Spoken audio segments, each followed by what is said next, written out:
मेरा नाम आसिफ शेख है और आज हम AMI और की ओर से यहाँ पर खानजान मस्जिद जो रायगढ़ में आई हुई है उसमें हम हेरिटेज वॉक के आए हुए हैं। और ये खानजान मस्जिद नाम बहुत सुना है, लेकिन बहुत कम लोग जो है अंदर आकर ही खूबसूरत मस्जिद को देखने की कोशिश करते हैं। दूसरी बात ये है कि ये जो खानजान मस्जिद में खानजान कौन थे उसकी तारीख शायद ही बहुत कम लोगों को मालूम है। बल्कि हमको ये भी नहीं मालूम है कि जो खानजान थे वो एक न्यू मुस्लिम राजा हुआ करते थे। खास करके सौराष्ट्र की जो मशहूर जगह है सोरठ, जिसको जूनागढ़ बोलते हैं, वो जूनागढ़ का नाम पुराना किला था। वहाँ पर किसने तामीर किया लोगों को नहीं मालूम है, लेकिन वो पुराना किला था और एक पहाड़ी इलाके पर है, तो वो मतलब एक हुकूमत के लिहाज से वो सही जगह थी, इससे उसका नाम जूनागढ़ पड़ गया।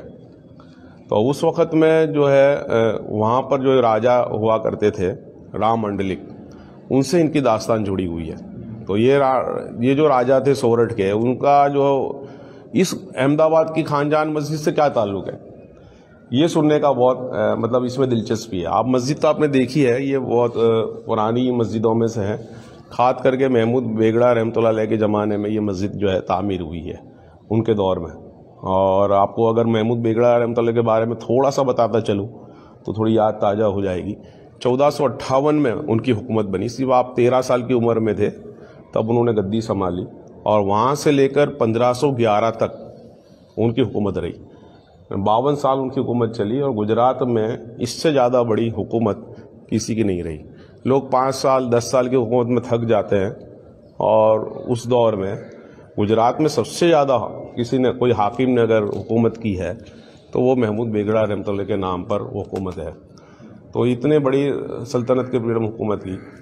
आपको ये बताता चलूँ कि ये जो 1467 का जब दौर आया, यानी हुकूमत तो उन्होंने 1458 में संभाल ली थी, लेकिन करीबन 9 साल बाद 1467 में, उसके पहले ये सोच रहे थे कि सोरठ में जो है यानी सौराष्ट्र की ओर जो है उसको फतेह हासिल की जाए। इसके पहले जब गुजरात में जो आज़ाद मुस्लिम सल्तनत बनी, जैसा कि आपको मालूम है कि 1398 में तैमुरलंग में जब हमला किया दिल्ली पर, तो कमज़ोर हो गई दिल्ली की जो सल्तनत थी। तो गुजरात के जो जफ़र खान थे गवर्नर, उन्होंने आज़ाद सल्तनत का ऐलान कर दिया, जो 250 साल तक गुजरात में चली। उसमें जो है 1410 में अहमदाबाद की तामीर हो गई थी, और महमूद बेगड़ा रहमतुल्लाह भी जो है वो भी यहाँ पर हुआ करते थे। लेकिन अहमद शाह बादशाह ने सौराष्ट्र की तरफ मतलब कोशिश तो की, हमला भी किया और जंगें भी जीती, लेकिन मुस्तकिल हुकूमत वहाँ कायम हो उनकी, इस तरह की कोशिश नहीं हुई।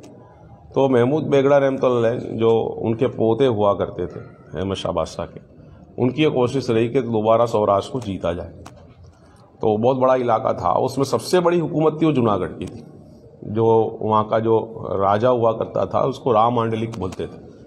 तो वो राम मंडलिक राजा था, वो वहाँ पर राज करता था। तो उन्होंने सबसे पहले 1967 पे वहाँ पर अटैक किया।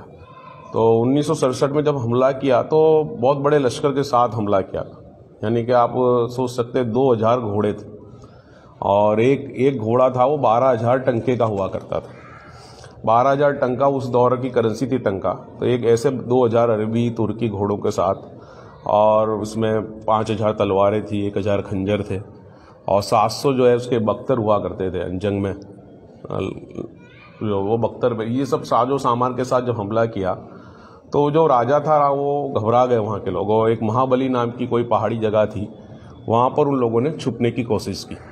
इस तरह से वो 1967 में जब ये घबरा गए तो उन्होंने सोचा कि अब जंग लड़ना मुश्किल है, तो उन्होंने महमूद बेगड़ा के आगे समझौता कर लिया, और हम कहें कि मतलब क्या शरणागति स्वीकार ली थी, कहा कि हम खंडड़ी देंगे, मतलब जजिया देंगे। तो जजिया देने का दिया गया, इसलिए महमूद बेगड़ा ने उनके साथ सुलह कर ली और वो वापस अहमदाबाद आ गए। 1968 में उनके पास खबर आई, महमूद बेगड़े के पास, कि राजा ने जो है एक छत्र जो बोलते हैं, मतलब पूरे शान 1468 में जब उनके पास खबर आई कि ये जो राजा मांडलिक है उसे जजिया देने का तय किया है, तो 1468 में खबर आई कि इसने पूरी शान और शौकत के साथ वहाँ एक शाही सवारी निकाली है। तो महमूद बेगड़े ने फिर वापस से हमला किया कि आप जो है आज़ाद, आपकी हुकूमत नहीं है, आप हमको जजिया देते हो, आप हमारे स्टेट के अंडर में हो। तो फिर दोबारा जब हमला किया तो फिर वापस घबरा गया। उसने कहा कि नहीं, मैं अपना जो छत्र है और अपना जो सामान है राजा महाराजा का जो भी सामान हुआ करता था वो सब तोहफे में दिया महमूद बेगड़े को। मैं आपके अंडर में ही हूँ, आपका सल्तनत का एक पार्ट हूँ, हिस्सा हूँ, ये समझ कर आप रहिए। उसके बाद एक और वाक़या है, एक स्टोरी है, कहानी है जो जानना बहुत ज़रूरी है, जो 1469 में 69 में जो वाक़या बना उसको जानने के लिए ज़रूरी है। बात ये थी कि उस वक़्त जो है वटवा के जो कुतुब आलम रहमतुल्लाह अलैह जिनका मज़ार है, उनके दादा हुआ करते थे मखदूम जहानिया रहमतुल्लाह अलैह, बहुत बड़े सूफ़ी और बुज़ुर्ग थे। तो उस वक़्त जो है इस्लाम की दावत के लिए लोग अपॉइंट होते थे। तो मखदूम जहानिया रहमतुल्लाह अलैह ने जो सौराष्ट्र में एक सैयद सिकंदर साहब थे रहमतुल्लाह अलैह, उनको अपॉइंट किया मांगरोल में इस्लाम की दावत के लिए। मांगरोल के बारे में बताता चलूँ कि जैसे आप ससम यानी हिजरी सन 15 में, यानी आप ससम के इस दुनिया से पर्दा करने के 5 साल बाद ही गुजरात में मुसलमानों की आमद होना शुरू हो गई थी, और ख़ास करके अरब के जो काफ़िले व्यापारियों के थे वो आया करते थे। इस वजह से घोगा, मांगरोल जो है, ये जो है खंबात है और भरूच है, थाने हैं, ये सब जगह पर मुसलमानों की बस्तियां बनना शुरू हो गई थी। तो मांगरोल में भी मुसलमानों की बड़ी बस्ती थी, और इस्लाम की दावत के लिए सैयद सिकंदर साहब आए थे, और उन्हीं की मतलब आगे खिलाफत में, यानी उनके बाद जो है सैयद रुकनुद्दीन साहब थे, वो जो खिलाफत संभाले हुए थे। तो उस वक़्त ये जो राजा मांडलिक था उसकी ओर से काफ़ी परेशानी होती थी दावत के काम में, और उनसे कंप्लेन थी कि मुसलमानों को फरियाद करते, मतलब मुसलमानों को परेशान करते हैं। तो सैयद रुकनुद्दीन ने खत लिखा शाह आलम रहमतुल्लाह अलैह, जिनका सालम में मज़ार है, शाह आलम रहमतुल्लाह को खत लिखा कि हमको यहाँ काफ़ी परेशानी हो रही है और मुसलमानों को परेशान कर रहे हैं जूनागढ़ के राजा, और उनको इस्लाम की दावत में भी रुकावट बन रहा है। तो ये खत जो है वो शाह आलम रहमतुल्लाह अलैह ने महमूद बेगड़े के दरबार में पहुँचाया। दोनों का ताल्लुक आपको बताता चलो कि ऐसे वो रिश्ते में खालू हुआ करते थे, शाह आलम रहमतुल्लाह अलैह महमूद बेगड़े के। लेकिन आपकी अम्मी का इंतकाल हो गया, आपके वालिद का इंतकाल हो गया और खाला का भी इंतकाल हुआ, तो शाह आलम रहमतुल्लाह ने आपकी अम्मी से शादी की। तो मतराए वालिद भी, खालू भी थे और मतराए बाप भी हुआ करते थे। तो उन्होंने जब ये शाह आलम रहमतुल्लाह का वहाँ पर दबदबा भी था महमूद बेगड़े के उसमें, तो उन्होंने फ़ौरन एक्शन लेने की कोशिश की कि आप फ़ौरन, हम 1469 में वो एक बड़े लश्कर के साथ वहाँ पहुँचे, और आप मंडली को कहा कि भाई आपकी अब कंप्लेन बहुत ज़्यादा बढ़ गई है, अब आपकी हम जो हुकूमत बर्दाश्त नहीं कर सकते, हम आपको सिर्फ 2 ही ऑप्शन देते हैं।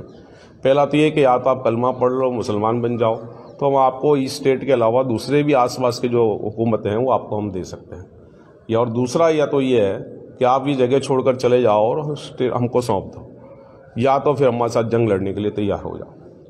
और मैं ऐसा नहीं कह रहा हूँ कि आप फ़ौरन फैसला लीजिए, क्योंकि आप हमको मतलब जजिया देते हैं तो आपको हम सोचने का वक्त देते हैं, आप सोच कर बताइए।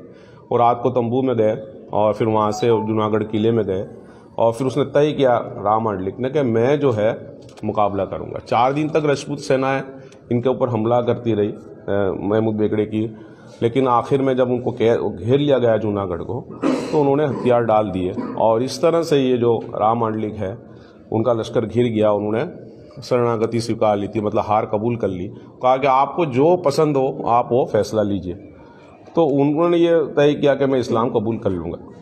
तो बाद में जो है ये जो फतेह हुआ महमूद बेगड़ा अंदर जूनागढ़ के अंदर दाखिल हुए, उन्होंने एक शहर बसाया जिसको मुस्तफ़ाबाद के नाम से जाना है था। आप ससम के नाम से जो ये मुस्तफ़ाबाद वहाँ तामीर हुआ, और फिर वहाँ से राम मंडलिक को लेकर यहाँ पर आए। शाह आलम रहमतुल्लाह अलैह उनका कलमा पढ़ाया और उनको लक़ब दिया गया खाने जहान। ये जो खाने जहान मतलब जिस मस्जिद में मैं खड़ा हूँ बात चल रही है, वही खाने जहान है जिनके नाम से ये मस्जिद तामीर हुई। तो ये खाने जहान के नाम से खूबसूरत मस्जिद है, इसकी तारीख बहुत यादगार है। एक न्यू मुस्लिम बादशाह के नाम से ये मस्जिद यहाँ पर बनी, बरसों तक वो यहाँ पर महमूद बेगड़े के साथ ही रहे और उनके लिए काम भी करते रहे। और उनका मज़ार जो है वो आपको माणिक चौक में नज़र आता है। माणिक चौक में एक मशहूर दुकान, मिठाई की दुकान है कंदोई भोगीलाल मूलचंद, उसके बाजू की जो दुकान है चतुर संस की, उस दुकान में उनका मज़ार है। आप वहाँ जाएंगे और दरवाज़ा बोलेंगे एक शटर खोलने का, तो पास वाले चतुर कंदोई के बाजू में जो दुकान है वो आपको शटर खोलकर बताते भी हैं। जुमेरात को वहाँ लोग आते भी हैं अगरबत्ती वगैरह करने, फूल चढ़ाने, वो जो भी रस्म करने। लेकिन राम ये खाने जहान, खान जहान का जो उन्होंने इस्लाम कबूल किया उनका मज़ार वहाँ पर है। तो उनकी ये मतलब जो है शाही मस्जिद है। महमूद बेगड़ा रहमतुल्लाह के आखिरी दौर में ये मस्जिद तामीर की है। इसको कहीं कहीं पर देखिए आप बीच में सपोर्ट दिए गए हैं, और बिल्कुल छोटी सी मस्जिद है, बहुत खूबसूरत मस्जिद है। इसमें बाद में यहाँ पर मौलाना मरहूम अहमद पटनी साहब ने यहाँ पर जामिया कंजुल ईमान के नाम से मदरसा तामीर किया। यहाँ पे बहुत सारे बच्चे जो है हिफ्ज़ भी कर रहे हैं और आलिम भी बन रहे हैं, और यहाँ काफ़ी जो है दीनी तालीम वगैरह दी जाती है। बच्चों को कंप्यूटर वगैरह और मॉडर्न एजुकेशन की कुछ चीज़ें भी यहाँ पर सिखाई जाती हैं। तो हम खानजान की मस्जिद डिटेल में और तफसील से देखेंगे। ये इसका गोल्डन तारीख़ और खानजान के बारे में वो सामने रखना चाहते हैं। वालेकुम सलाम। ये तो आप मेहराब वगैरह